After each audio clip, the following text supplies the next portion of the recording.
I'm Chris Fox, and this is Making Chips.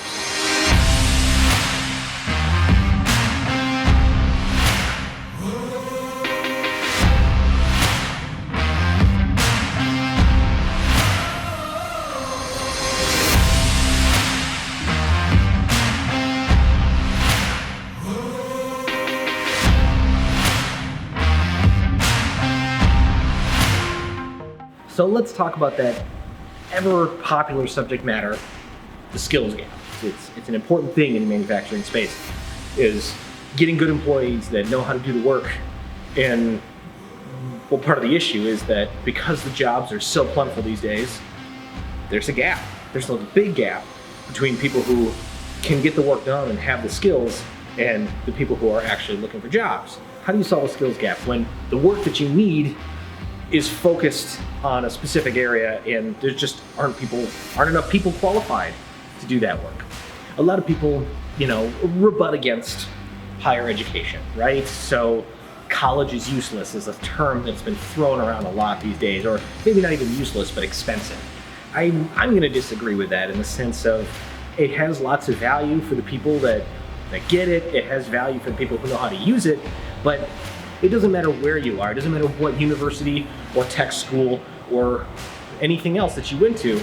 If you don't have the ability to apply your education, there's going to be a skills gap. This brings to light a topic that we've kind of kicked around the Making Chips office in general. It's higher education versus hired education. Now, there's a lot of people talking about this concept, but really what it means is instead of going right to college or going right to a tech school or wherever you need to go to get an education, you go right to an employer.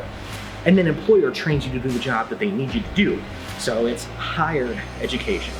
And this is something that I think is important for manufacturing leaders in general, is as we want this industry to grow, we need to facilitate that growth.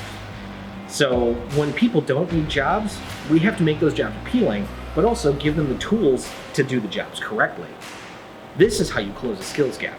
You have hired education. To be in these spaces, you have to have the knowledge base to move and shift with the times because, well, technology is always changing. When you have pivots, you have automation arriving in full bore. Automation has been a thing for a while, but suddenly now everyone's worried about losing their jobs to automation. Really what it comes down to is learning to adjust and pivot to the emerging technology that's in your space. So if you don't know how to pivot and you don't have the ability to change with the changing times, it doesn't matter what that new technology is. The key to that is learning to pivot with the technology and understanding the new technology to embrace it. That's how you close a skills gap. And it doesn't matter what industry you're in, but especially in the world of manufacturing is where we're seeing an amazing amount of growth and expansion and just new tools becoming less expensive. It's a big deal to make sure that we pivot properly to the space that we work in. So if you like what you've seen, hit that subscribe button, give us a thumbs up, because there's, plenty more conversation about chips to come.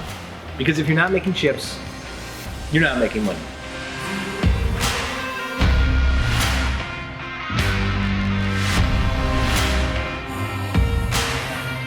Higher education. Now,